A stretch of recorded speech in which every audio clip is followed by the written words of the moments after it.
Ternyata masih banyak yang bingung antara pemilihan front end ataupun back end. Mana yang cocok buat kamu deh. Nah, gue pernah sharing di channel Instagram. Di situ gue tanya apa yang jadi keluhannya. Ternyata ada beberapa yang memang masih bingung tentang front end atau back end. Nah, sebenarnya gue udah buat ebook free. Kalian bisa download aja di link bio. Di situ gue bahas detail tentang bagaimana caranya, alurnya, dan sebagainya. Jadi download aja di situ. Nah, inti yang mau gue bilang adalah ketika kamu mungkin bingung antara keduanya, gue bisa kasih ciri-cirinya.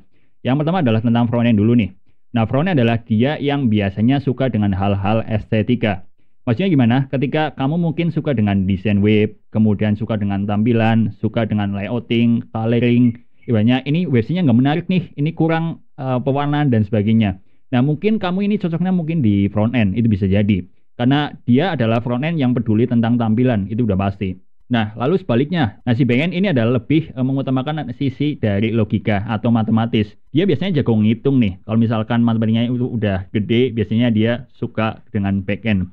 Kemudian logikanya juga bisa ketika mungkin pemecahan masalahnya yang A ini nggak bisa, nanti ada solusi B, C, dan seterusnya. Dia pakai logika benar-benar sistematis. Nah, kalau misalkan kamu dengan ciri-ciri itu ada udah kelihatan, ya udah bagus.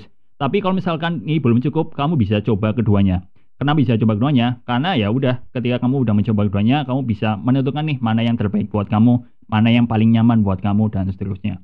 Nah, coba dulu dari front end. Front end kamu pelajari HTML, CSS, JavaScript, nanti masuk ke PHP, ada MySQL ke back end-nya dan seterusnya. Di situ kamu bakal ketahuan nih, gua cocoknya di mana. Nah, karena pemilihan back end antara front end itu nggak gampang, karena gua sendiri awalnya juga suka back end dan seterusnya karena gue pengen ilmunya meningkat ya udah gue lanjutin ke front end dan alhamdulillah jadi full stack developer kayak gitu. Dan sampai sini ada nggak sih yang masih bingung tentang antara front end dan back end, mana sih yang paling cocok? Coba ya kalau misal bingung komen aja. See you next video.